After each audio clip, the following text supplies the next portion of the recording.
परम वंदनीय राणा पूंजा भील के चरणों में शत शत वंदन और तमाम आदिवासी समाज में जन्म लेने वाले महापुरुषों, वीर और वीरांगनाओं के चरणों में शत शत वंदन। मंचासीन सम्मानित हमारे पूरे जिले से पधारे हुए समाज सेवी, बुजुर्ग और मातृशक्ति युवा, आज हम सब लोग राणा पूंजा जयंती मनाने के उद्देश्य से यहाँ सिणधरी की धरा पर एक विशाल रैली के रूप में एकत्र आए और उसके बाद में समापन के लिए आज मंच कार्यक्रम है।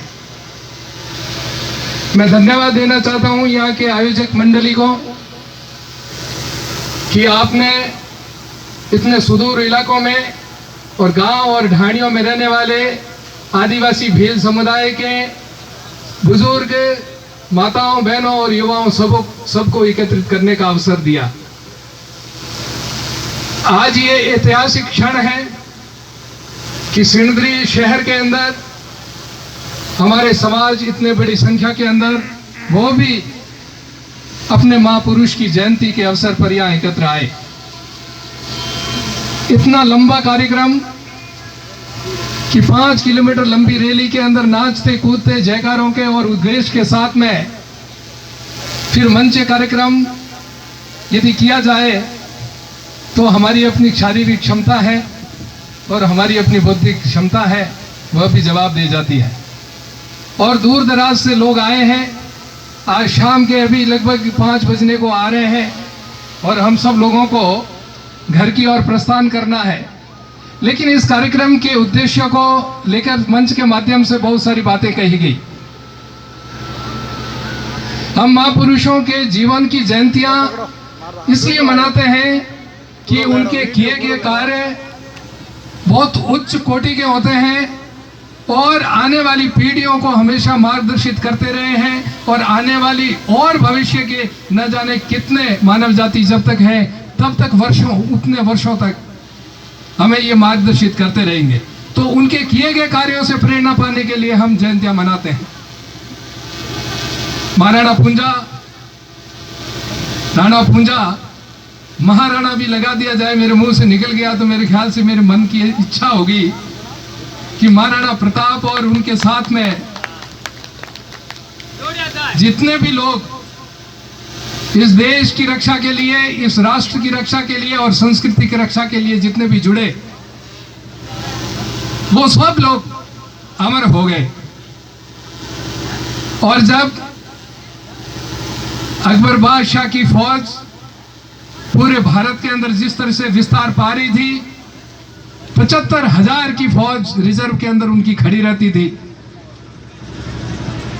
और उस पूरे राजस्थान के अंदर आमेर, बीकानेर, जोधपुर, सिरोही, जालौर, ये सारे के सारे उस समय की रियासत 1575 के आसपास में 70 और 75 के आसपास की बात है।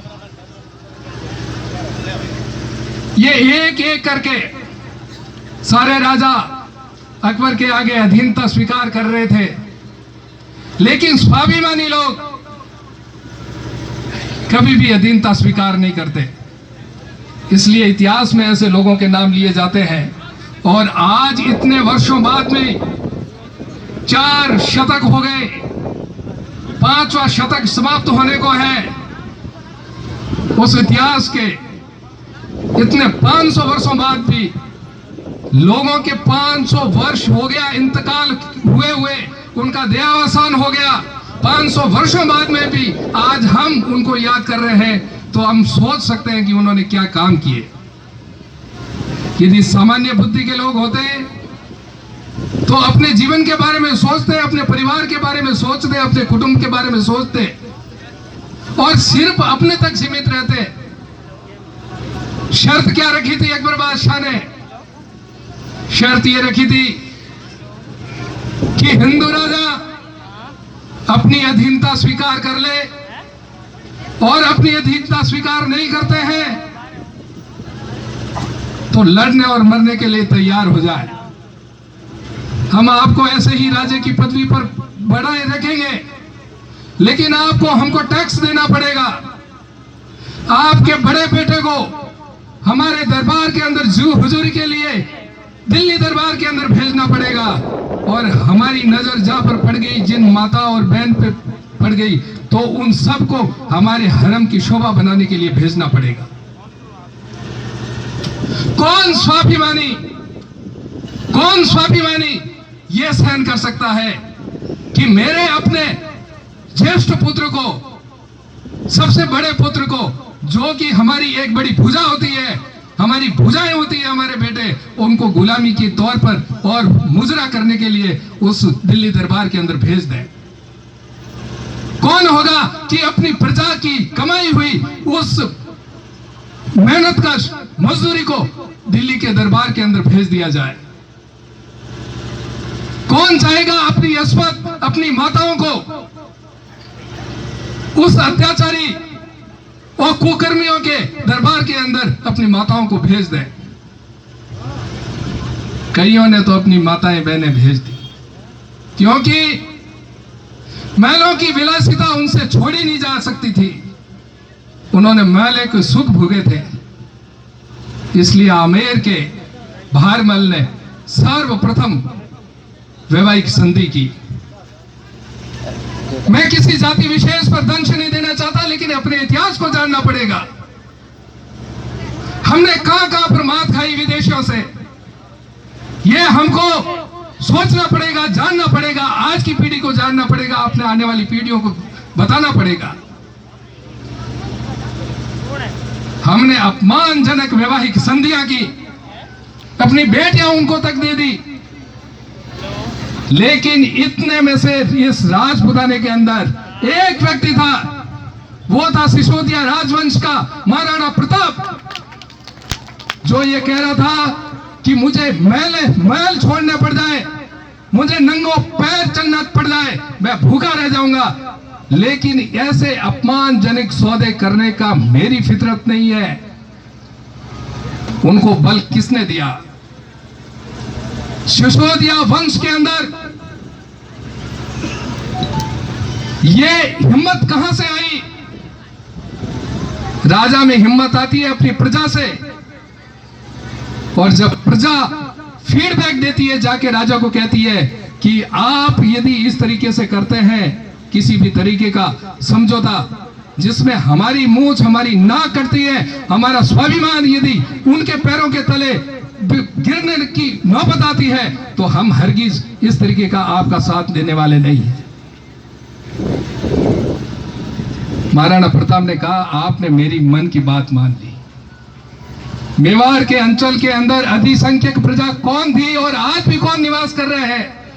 भील जनजाति, भील कबीलाई लोग, स्वाभिमानी, इस धरती के मूल मालिक, इस धरती के भूम धनी। भीलों ने यह कहा कि ये जितने भी राजे रजवाड़े जो बिक रहे हैं, हम आपको बिकने नहीं देंगे। तब उन्होंने कहा युद्ध लड़ना पड़ेगा। तो राणा पूंजा भील भोमट के राजा, उन्होंने कहा कि मैं आपके साथ में कंधे से कंधा मिला के चलूंगा, और मेरे जितने भी भील हैं वो पूरी की पूरी फौज ये सामने खड़ी कर दी। एक बाल्यावस्था के अंदर, छोटे से जब 15 साल के थे, तब उनको राजा बना दिया गया था। उनके पिताजी मर गए थे। उनके पिताजी की मृत्यु के बाद में 15 साल का बालक उस कबीले का सरदार बनता है, और वो सरदार बनकर उस भवन के अंदर मुगलों को घुसने नहीं देते, और अपने आसपास के जितने भी राजा थे उन राजाओं से भी कहा, और सिसोदिया वंश के लोगों को भी कहा कि बप्पा रावल की तलवार ने यहां पर आने वाले आतताइयों और विदेशियों के सर कलम किए हैं। उस तलवार को उठाइए, उसकी कसम है हम आपके साथ में हैं। हमारे पूर्वजों ने इस देश की रक्षा के लिए, इस जमीन की रक्षा के लिए, अपने धर्म और संस्कृति की रक्षा के लिए खून बहाया है, हम भी पीछे नहीं हटेंगे। उन इतिहास को दोहराने के अवसरों के कारण से 500 वर्ष बाद में भी हम उनकी जयंती मनाने के लिए मजबूर है। राजा तो बहुत सारे हुए होंगे, उनके समकालीन और भी हुए होंगे। जोधपुर दरबार के एक भाई जिनको निर्वासित करके भगा दिया था, सिवाना की पहाड़ियों में आकर यहां पर उन्होंने शरण ली थी, उन्होंने साथ दिया। सिरोही के देवड़ा के सुल्तान ने साथ दिया, राणा पूंजा ने साथ दिया। ऐसे गिने चुने लोग ही थे जिन्होंने महाराणा प्रताप का साथ दिया। और बदले में सिसोदिया राजवंश के उस चिन्ह के अंदर एक तरफ राणा प्रताप का चित्र है तो दूसरी तरफ राणा पूंजा भील यानी कि भीलों का प्रतीक चिन्ह है। आज भी मेवाड़ के राज चिन्ह के अंदर दोनों के फोटो आमने सामने और बराबरी में होते हैं। आज विवाद खड़ा किया जा रहा है सोशल मीडिया के माध्यम से कि राणा पूंजा भील नहीं है, ये राजा है। कई लोगों के मन के अंदर यह होता है कि जो राजा होता है वो सिर्फ किसी जाति विशेष के ही है। जो राज करते हैं उनको राजपूत कहते हैं, जो राज करते हैं उनको राजपूत कहते हैं। लेकिन दुर्भाग्य से और अज्ञानता से राज करने वाले अनेकों लोग अनेक जातियों से आए, लेकिन वो एक राज करने वाली एक जाति बन गई। जातियों के इतिहास को यदि मैं आपको सामने अभी बात करना चाहूं तो समय कम है। किस तरीके से जातियां बनी, वर्ण व्यवस्था किस तरीके से बनी, इस पे लेखन किया गया बाबा साहब के द्वारा। और बाबा साहब इस विश्व के अंदर सबसे बुद्धिमान व्यक्ति, सबसे ज्यादा अध्ययन करने वाले और सबसे ज्यादा अपने जीवन के अंदर लिखने वाले, उनके खुद के लेखन से कि ये जाति व्यवस्था कैसे बनी उन्होंने लिखा। और जो आज दम भरते हैं कि राजस्थान के अंदर कोई और राजा नहीं, हमारे सिवा और कोई भी